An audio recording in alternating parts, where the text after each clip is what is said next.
अगर आपको पता चले कि आपने इससे पहले भी स्टेबल टेन्योर वाली गवर्नमेंट्स को देखा है, उस आपके रेफरेंसेस उससे पहले जाते हैं। क्या इससे पहले जिन गवर्नमेंट्स के पास स्टेबल टेन्योर, राजीव गांधी हो सकते हैं, उनके पास में 5 साल थे लेकिन एक स्टेबल टेन्योर था, उनसे पहले उनकी मदर इंदिरा गांधी के पास में था, और अभी आप इस सरकार को तो देख ही रहे हैं, इनकी जब आप तुलना करते हैं तो आपको क्या फर्क नजर आता है? देखिए, मुझे कभी कभी खास करके मोदी जी और इंदिरा गांधी जी की जो सरकारें हैं उसमें कुछ उनकी जो पॉलिटिकल प्लेबुक है उसमें कुछ समानताएं नजर आती है। मोदी जी ने 30 सरकारें तो नहीं निकाली जिस तरह से इंदिरा गांधी जी ने आर्टिकल 356 का गैर इस्तेमाल करके सरकारों को डिसमिस किया था। एसआर बोम्मई का जजमेंट जो आया था उसके बाद अब किसी सरकार को डिसमिस करना बहुत मुश्किल है। पर आपने देखा होगा कि कभी ऐसी भी उदाहरण है जहां बीजेपी को मेजॉरिटी नहीं मिली है लेकिन बीजेपी की सरकारें बनी है, सरकारें गिराई गई हैं। फिर वो मध्य प्रदेश में हो, महाराष्ट्र में हो, मणिपुर में हो, गोवा में हो, कई ऐसी उदाहरण है। अरुणाचल में तो पूरा का पूरा कांग्रेस बीजेपी के तरह आ गया। देखिए क्या हुआ, जो समानता मैं देखता हूं कि ये जो सरकारें हैं एक तरह से, क्योंकि वो बड़ी सेंट्रलाइज्ड हुआ करती है, डिसीजन मेकिंग जो है, जैसे हमने शुरुआत में कहा, अब पूरी तरह से प्राइम मिनिस्टर ऑफिस के इर्द गिर्द केंद्रित है। जब वो डिमोनेटाइज, फिर वो डिसीजंस को हम कह सकते हैं बड़े रिस्क लेते हैं, रिस्क टेकिंग है, लेकिन दूसरी तरफ ये भी कहा जा सकता है कि डिसरप्शनिस्ट है, यानी और कंसेंसस को बनाए बगैर ये डिसीजन लिए जाते हैं। तो ये जो वन लीडर वन नेशन का जो कॉन्सेप्ट बन गया है, इंदिरा गांधी के टाइम पर भी इंदिरा गांधी इसी तरह से उन पर आरोप लगता था कि वो एक तरह से तानाशाह बन गई है। आज वही आरोप विपक्ष लगाती है, जो उस समय विपक्ष सरकार में थी, वो मोदी जी के खिलाफ लगाती है कि आप निर्णय लेते हैं सबको साथ नहीं लेकर, एक दिन डिसाइड करते हैं डिमोनेटाइजेशन करना है, दूसरे दिन आप सोच विचार करके अच्छा डिसीजन लेते हैं कि 2000 रुपए की नोट अब नहीं चलेगी।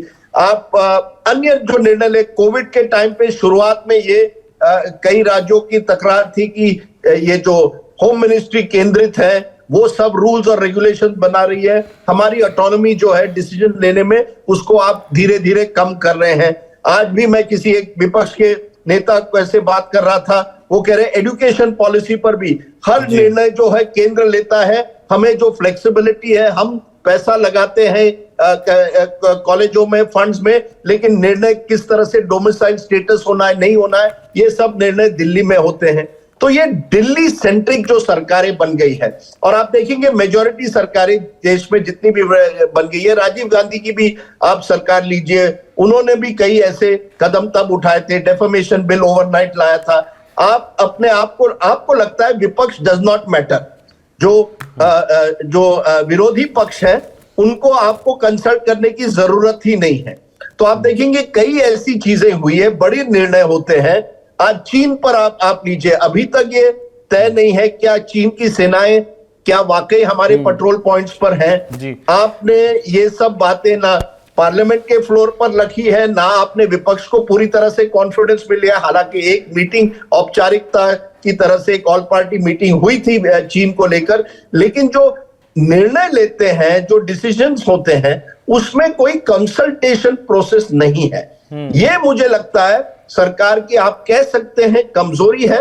वही सरकार के जो पक्ष में है वो कहते हैं कि हाँ देखिए ये सरकारें वही डिसीजन लेती हैं जो बाकी लेने के लिए हिचकती थी। आर्टिकल 370 का मैंने पहले भी उदाहरण दिया। अब आर्टिकल 370 लीजिए, मुझे लगता है it was not, article 370 had to go. ये मेरा व्यक्तिगत मामला है, मैं पढ़ाई करने के बाद कह सकता हूं कि वो आर्टिकल से मुझे लगता है एक तरह से ये जो स्पेशल स्टेटस था कश्मीर को, वो एक ना एक दिन हटना ही था।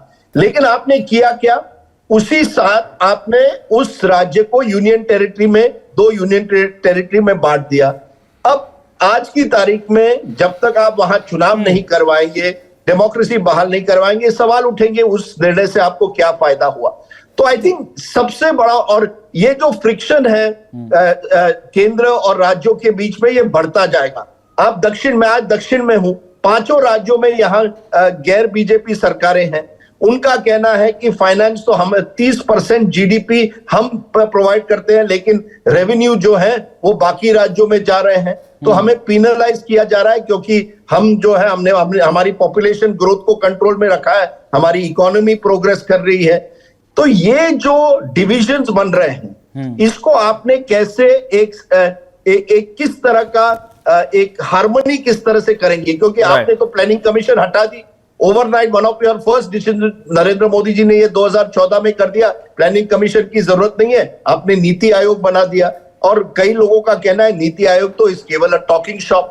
तो सेंटर स्टेट में किस तरह से रिसोर्सेज का बंटवारा होगा, किस तरह सेंटर और स्टेट्स के बीच में अलग अलग मुद्दों पर आप एक तालमेल कर पाएंगे। प्रधानमंत्री मीटिंग करते हैं, विपक्ष के जो मुख्यमंत्री कई हैं वो उसका विरोध करके बहिष्कार करते हैं। तो ये मैंने देखा इंदिरा गांधी, क्योंकि आपने शुरुआत में कहा कि इस बाकी मेजॉरिटी गवर्नमेंट से वहां भी इस तरह से होता था, बट अब वो और एक तरह से ब्रेजन हो गया। आखिरी मैं दूंगा एनफोर्समेंट डायरेक्टरेट और सीबीआई का गैर इस्तेमाल। कांग्रेस के राज्य में उनको आप कहते थे केज पैरेट, बंद तोता है, और उसका गैर, पर अब वो और भी डायरेक्ट हो गया है कि 95% केसेस जो हैं वो विपक्ष के नेताओं के खिलाफ होते हैं।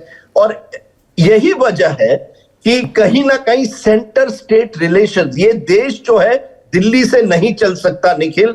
और मोदी जी की ये मुझे लगता है ये कमजोरी है कि वो सेंट्रलाइज करते हैं। ये उपलब्धि भी है कि वो वही डिसीजन ले सकते हैं, क्योंकि वो इतने मजबूत नेता है जो बाकी नेता नहीं ले सकते थे। अब आप डिसाइड करिए किस तरफ, क्या हम चाहते हैं एक मजबूत नेता जो खुद हर राज्य के लिए डिसीजन ले, या एक ऐसी सिस्टम जहां राज्यों में भी डिसीजन लेने की क्षमता हो, ऑटोनॉमी हो, एक फ्रीडम हो, एक स्वतंत्रता हो।